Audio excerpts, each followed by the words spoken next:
The smoke was still rising when Ezra Thorne found her. Black columns twisted skyward from what had been the Morrison homestead, thick enough to choke out the autumn sun.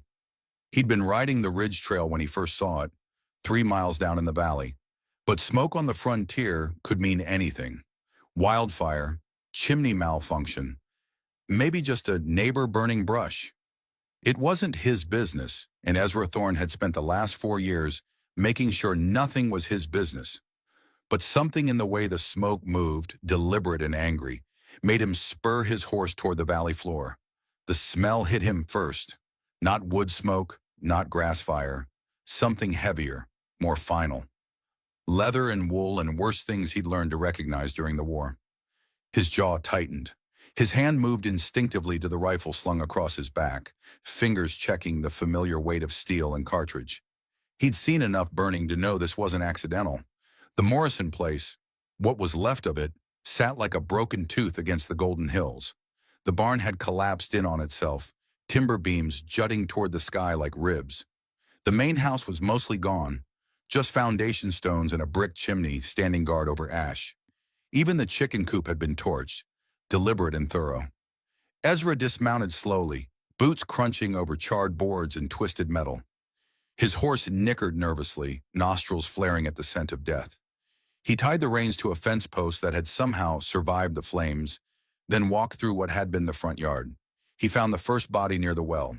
Tom Morrison lay face down, the back of his head caved in from a rifle stock or shovel. Ezra knelt beside him, checking for signs of life, even though he already knew. The blood had dried dark in the dirt. This had happened hours ago, maybe longer. Margaret Morrison was inside the ruins of the house, or what was left of her. Ezra pulled off his hat and stood silent for a moment, remembering Sunday dinners when he'd first moved to the territory, before the war took him away and guilt brought him back. She'd made good biscuits and laughed too loud at Tom's stories. He was turning to leave when he heard it, a sound so small it might have been wind through the wreckage. But Ezra Thorne had learned to trust his ears, and that hadn't been wind. He stopped, head tilted, listening. There, again, like breathing, but careful, controlled. Someone trying very hard not to be heard. He followed the sound to the root cellar, half buried behind the main house. The wooden doors had been blown off their hinges, but the stone walls had held. Ezra approached slowly, rifle ready but not raised. No point frightening whoever was down there. "Hello," he called softly. "Anyone down there?" Silence, then, barely audible, the sound of someone moving deeper into the cellar. Ezra descended the stone steps, letting his eyes adjust to the darkness. Shelves lined the walls, most of them collapsed or burned. Broken jars littered the floor, the smell of preserved vegetables mixing with smoke and ash. In the far corner, pressed against the stone wall like she was trying to disappear into it, he found Rose Morrison. She couldn't have been more than 8 years old, all knees and elbows in tangled brown hair. Her dress was torn and stained with soot, her face streaked with tears and dirt. When she saw him, she shrank back further, eyes wide with terror. "It's all right," Ezra said, crouching down to her level. "I'm not going to hurt you." She stared at him without making a sound. Her lips moved slightly like she was trying to speak, but no words came out. "Rose," he said gently. "That's your name, isn't it? Rose Morrison?" She nodded once quickly, then looked away. Ezra set his rifle aside and held out his hand. "My name's Ezra. I knew your papa. Good man, Tom Morrison. Always treated me fair."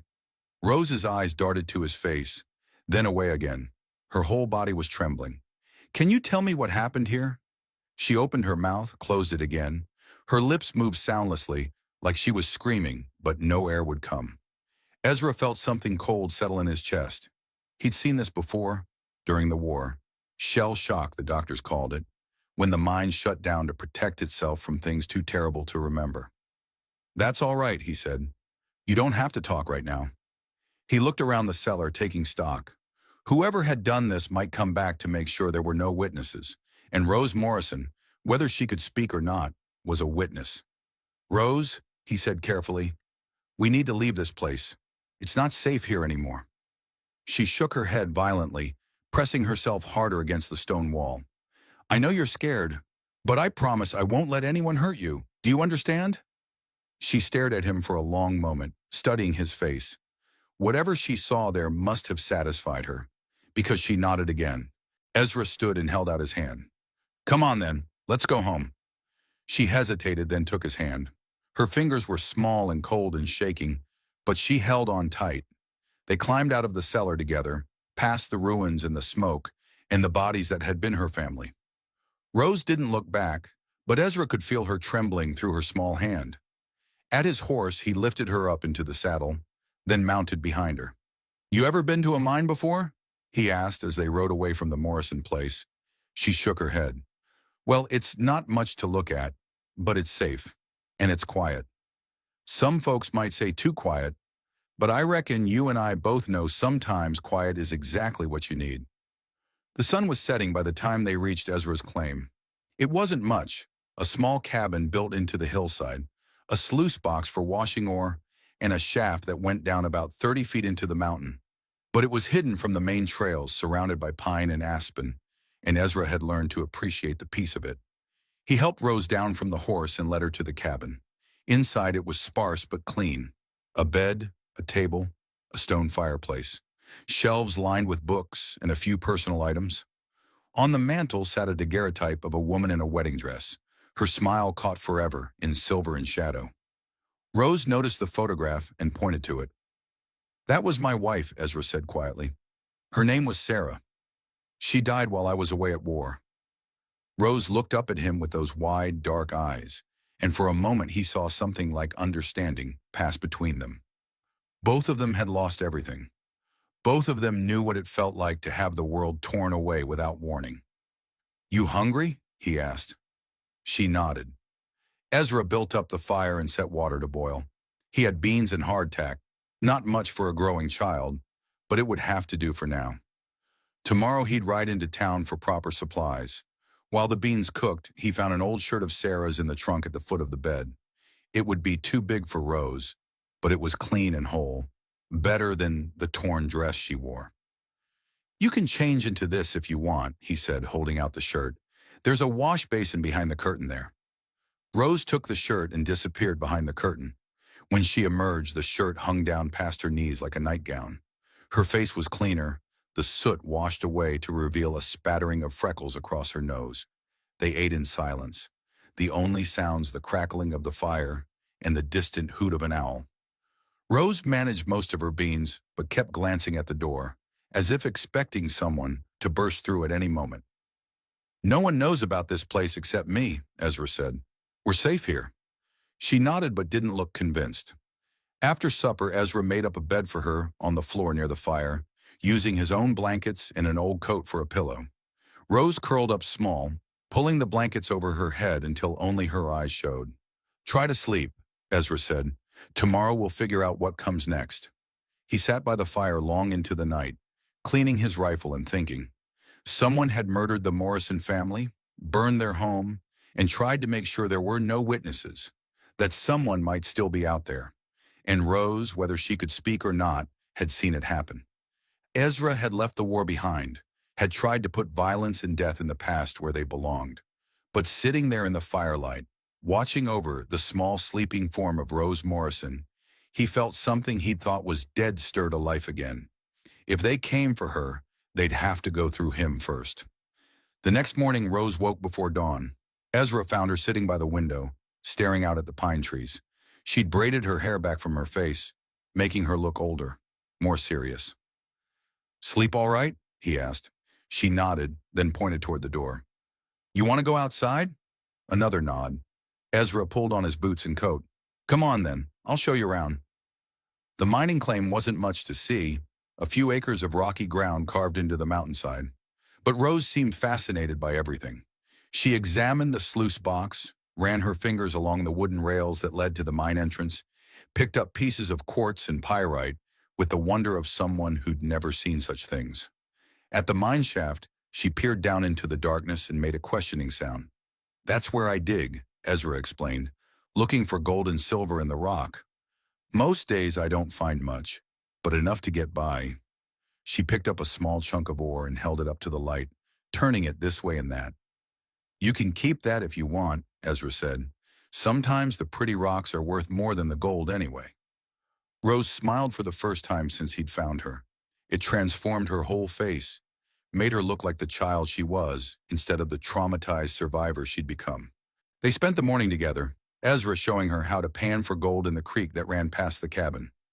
Rose seemed to understand that noise might carry, so she worked quietly, efficiently, occasionally holding up a particularly interesting pebble for his approval. It was almost noon when they heard the horses.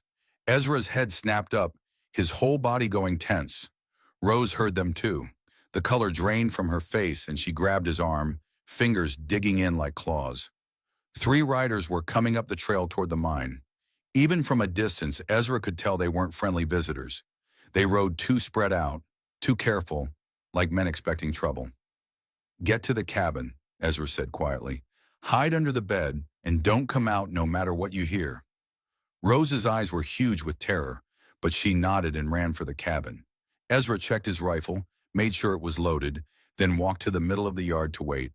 The riders approached slowly, deliberately, their hands resting near their weapons. The man in the center was tall and lean, with a scar running from his left temple to his jaw.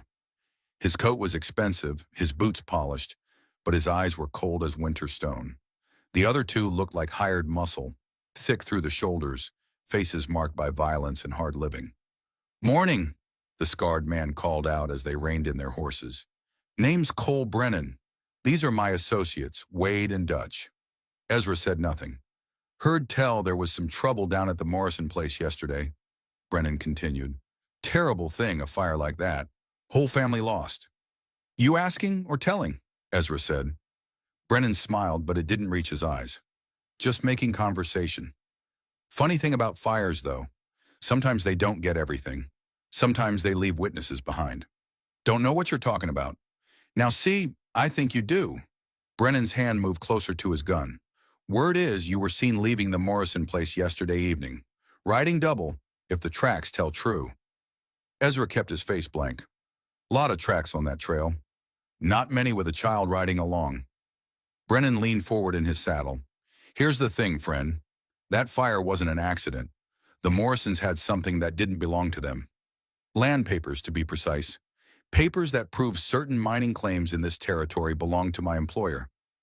And now those papers are ash and smoke. Problem is, sometimes children see things. Sometimes they remember things. Sometimes they grow up and start asking uncomfortable questions." Ezra's grip tightened on his rifle. "Still don't know what you're talking about?" "Course you don't." Brennan straightened in his saddle. "Tell you what, you help us clean up this little loose end, and we'll make it worth your while. $500, cash money. All you have to do is hand over the girl and forget you ever saw her." "And if I don't," Brennan's smile turned predatory, "then we'll take her anyway, and you'll join the Morrisons in their final rest." The silence stretched between them, broken only by the sound of wind through the pines and the creak of leather saddles.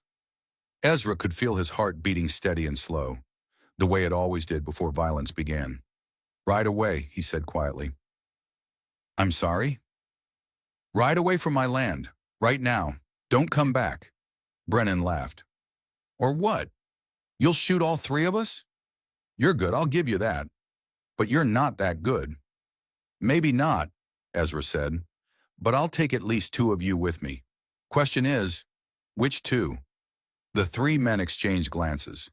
Wade shifted in his saddle, hand moving toward his gun. Dutch spat tobacco juice into the dirt. "You're making a mistake," Brennan said. "Wouldn't be the first time." Another long pause. Then Brennan nodded to his men. "We'll be back, and next time we won't ask so politely." They wheeled their horses around and rode back down the trail, but Ezra knew it wasn't over. Men like Brennan didn't give up easy. They'd be back with more guns and less patience. He waited until the sound of hoofbeats faded, then went to the cabin. "Rose!" he called.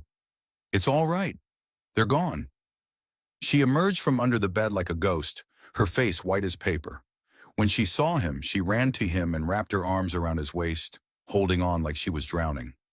"I know," he said softly, stroking her hair. "I know you're scared, but I won't let them hurt you." That night, Ezra didn't sleep. He sat by the window with his rifle across his knees, watching the tree line for movement.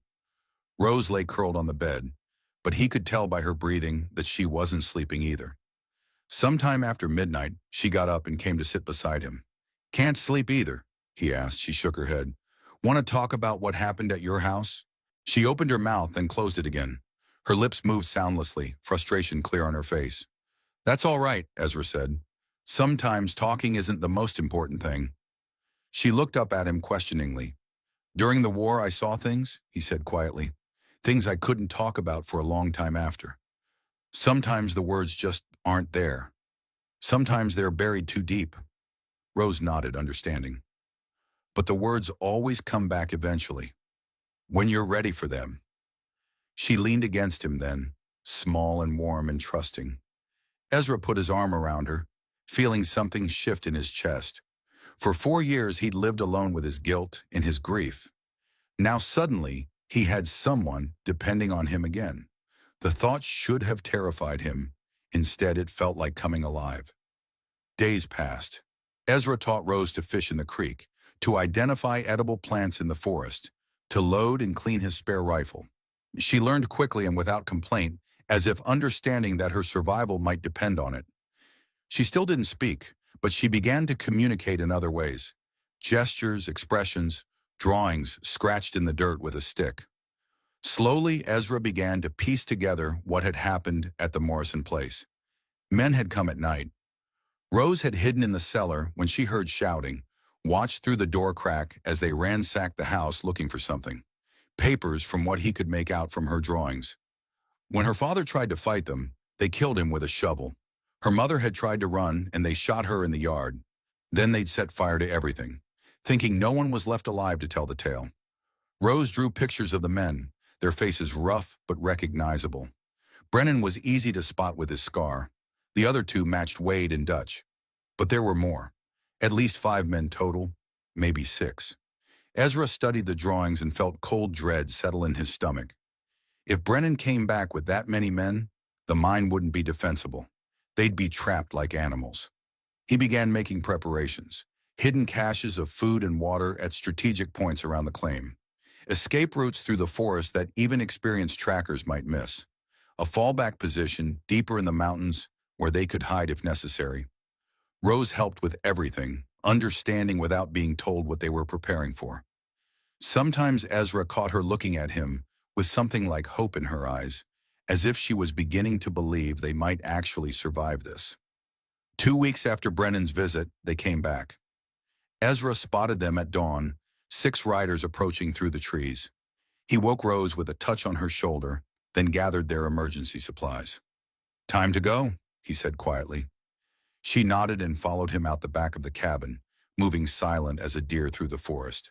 They reached the fallback position, a hidden cave about a mile up the mountain, just as the shooting started. From their hiding spot, they could see smoke rising from the direction of the mine. Ezra's cabin was burning, just like the Morrison house had burned. Rose pressed close against him, shaking. "I'm sorry," Ezra whispered. "I know that was starting to feel like home." She looked up at him, and for the first time since he'd found her, tried to speak. Her lips moved, forming words he couldn't hear, but the meaning was clear enough. It wasn't the place that felt like home. They spent 3 days in the cave, living on hardtack and creek water, watching Brennan's men search the forest below. Finally, the riders gave up and left, convinced their quarry had escaped or died in the wilderness. When it was safe, Ezra and Rose returned to the mine. The cabin was gone, nothing left but foundation stones and ash. The mine shaft had been dynamited shut. Every trace of Ezra's life there had been wiped away, but they were alive, and sometimes that was enough. "Come on," Ezra said, shouldering his pack. "Time to find a new place to call home." They walked deeper into the mountains, following game trails and old mining paths. Rose stayed close beside him, no longer the terrified child he'd found in the cellar, but still fragile, still healing. On the 3rd day, they came to a valley Ezra remembered from his prospecting days. A creek ran through it, clear and fast. The soil looked good for growing things. Pine and aspen provided shelter from wind and prying eyes. "What do you think?" Ezra asked. Rose walked to the creek bank and knelt beside the water, trailing her fingers in the current. Then she looked back at him and smiled. Home, her expression said. They built a new cabin together, working through the late summer and into fall. It was smaller than the old one, simpler but solid and warm. Rose proved surprisingly handy with hammer and nails, her small fingers perfect for detail work. As winter approached, they settled into a routine. Ezra hunted and trapped, trading furs in the distant town of Cedar Falls for supplies they couldn't make or find. Rose tended a small garden, preserved food for winter, and slowly began to heal. Sometimes working beside her in the garden or teaching her to read by firelight, Ezra forgot she wasn't his daughter. She fit into his life so naturally, it was hard to remember there had been a time before her. And gradually, Rose began to find her voice again. It started with small sounds, a sigh of contentment, a gasp of surprise, a soft laugh at something funny. Then single words, spoken so quietly he almost missed them. "Thank you," she said one evening, as he handed her a cup of tea. The words hit him like a physical blow. He'd been waiting 2 years to hear her speak, and when it finally happened, it was to thank him. "You don't need to thank me," he said gently. "Yes, I do," she said, her voice still soft but growing stronger. "You saved me. You chose me when no one else would." Ezra felt his eyes burn. "Rose." "I remember everything," she continued. "I remember Mama and Papa. I remember the fire. I remember being so scared I thought I might die from it. But I also remember you finding me. I remember you choosing to keep me safe when you could have walked away." She paused, looking into the fire. "I want to tell you something," she said. "Those papers they were looking for, I know where they are." Ezra went very still. "What?" "Papa hid them before the men came. He knew they were coming somehow. He put the papers in a place only I would know to look." She got up and went to the old trunk where they kept clothes and supplies. From the very bottom, wrapped in oilcloth, she withdrew a bundle of documents. "Mining claims," she said, handing them to Ezra, "for half the valley where we used to live. Papa said they proved the land belonged to the Morrison family, not some company back east." Ezra unfolded the papers with shaking hands. Legal documents, survey maps, original homestead claims. If these were authentic, they were worth a fortune. "Rose," he said slowly, "do you understand what these are?" She nodded. "Papa said they were our future. He said someday they'd make sure I never had to worry about having a home." Ezra looked at the papers, then at Rose, then back at the papers. A plan began forming in his mind. "How would you feel about going back to Cedar Falls?" he asked. "Why?" "To see a lawyer, to make sure these papers get to the right people, to make sure Cole Brennan and his friends get what's coming to them." Rose was quiet for a long moment. Then she squared her shoulders in a gesture that reminded Ezra powerfully of her father. "I want to go," she said. "I want to make them pay for what they did to my family." The trip to Cedar Falls took 2 days. Rose rode behind Ezra on his new horse, her arms wrapped around his waist, no longer afraid of the world beyond their hidden valley. The lawyer, a sharp-eyed man named Hutchinson, examined the papers with growing excitement. "These are extraordinary," he said. "If they're authenticated, and I believe they will be, they prove fraud on a massive scale. The Morrison claim predates the companies by nearly a decade." "What does that mean?" Rose asked. "It means your family owned that land legally and absolutely. It means the men who killed them and burned your home are guilty of murder and arson in service of a lie." Hutchinson looked up from the papers. "It also means you're a very wealthy young woman, Miss Morrison." Rose looked at Ezra. "We're wealthy." "You are," Ezra corrected gently. "It's your inheritance." She was quiet on the ride back to their valley. As they made camp the first night, she finally spoke. "I've been thinking," she said. "About what?" "About what happens next. The lawyer said it might take months, maybe years, before everything gets sorted out with the law and the land and all." Ezra nodded. "That's probably right. So we keep living like we have been? In the valley? If you want to." She looked at him across the campfire, her face serious in the flickering light. "What I want is to ask you something," she said. "Something important." Ezra waited. "Will you be my father? Not just the man who saved me, but really my father. Forever?" The question hit him like a punch to the chest. He stared at her. This girl who'd grown from a terrified child into a brave young woman under his care, and felt his world shift on its axis. "Rose," he said carefully, "I'm not, I never, are you sure?" "I'm sure," she said. "You're the only family I have left, the only family I want, and I think maybe I'm the only family you have too." She was right, of course. Sarah had been gone for years. His parents were dead. The war had taken his brothers. Rose was all the family he had left in the world. "Yes," he said, his voice rough with emotion. "Yes, I'll be your father, if you'll have me." Rose smiled, the same radiant expression he'd seen that first day when she'd found the pretty rock by the creek. "Good," she said, "because I already told the lawyer you were my adopted father. I hope that was okay." Ezra laughed, surprising himself. "You told him what?" "Well, it's true, isn't it? Not officially, maybe, but true in all the ways that matter." He reached across the fire and took her hand. "Yes," he said, "true in all the ways that matter." They sat like that for a while, father and daughter by choice, if not by blood, watching the stars appear in the clear mountain sky. "Papa," Rose said eventually, trying out the word. "Yes? When all this is over, when the legal stuff is finished, what do you think will happen to us?" Ezra squeezed her hand. "I think we'll keep living in our valley. I think we'll expand the garden, maybe build a bigger cabin. I think you'll grow up strong and smart and kind, the way your parents would have wanted. And the men who killed them? I think justice will find them eventually, one way or another." Rose nodded, satisfied. "Good, because I want them to pay, not just for Mama and Papa, but for what they tried to do to you, for burning your home, for making you a target just because you chose to protect me." "Rose, no, listen," she said, and suddenly she sounded older than her years. "You saved me when you didn't have to. You gave up your old life to keep me safe. You chose me over your own comfort, your own safety, your own peace." She paused, looking into the fire. "The way I see it, that makes you the best father anyone could ask for. Better than most people get by blood." Ezra felt tears prick his eyes. "You're pretty special yourself, kiddo." "I learned from the best," she said, grinning. They rode into their valley the next afternoon, everything looking exactly as they left it.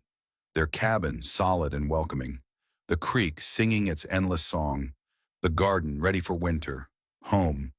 As they unsaddled the horse and carried their supplies inside, Rose seemed thoughtful. "Papa," she said as they built up the fire, "can I ask you something else?" "Anything.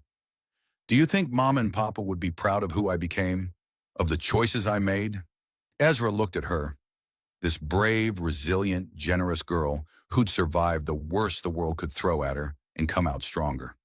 "I think," he said, "they'd be so proud they wouldn't know how to contain it all." Rose smiled and hugged him tight. 6 months later, a letter arrived from Hutchinson. Cole Brennan and his associates had been arrested. The land claims had been authenticated. The Morrison estate, now worth a considerable fortune in mining rights and property, had been legally transferred to Rose Morrison Thorne, her new name, officially adopted. Justice, it seemed, had found Cole Brennan after all. Rose read the letter aloud as they sat on their porch, watching the sun set behind the mountains. "So what now?" Ezra asked when she finished. "Now we live," she said simply. "We live the life Mom and Papa wanted for me. The life you made possible." She leaned against him, comfortable and content. "Besides," she added, "I like our valley. I like our life. Money's nice, but this is home." Ezra put his arm around his daughter finally and forever, and watched the stars come out over their hidden valley. Somewhere in the distance, an owl called through the darkness. The creek sang its endless song. And for the first time in years, Ezra Thorne felt completely at peace. Rose Morrison Thorne, the last daughter of Copper Creek, had found her voice. She'd found justice for her family. And most importantly, she'd found where she belonged, in a valley hidden from the world, with a man who'd chosen to love her when love was the hardest thing to risk. Some stories end with revenge, some with gold or glory. This one ended with what mattered most: family chosen freely and held close against whatever storms might come.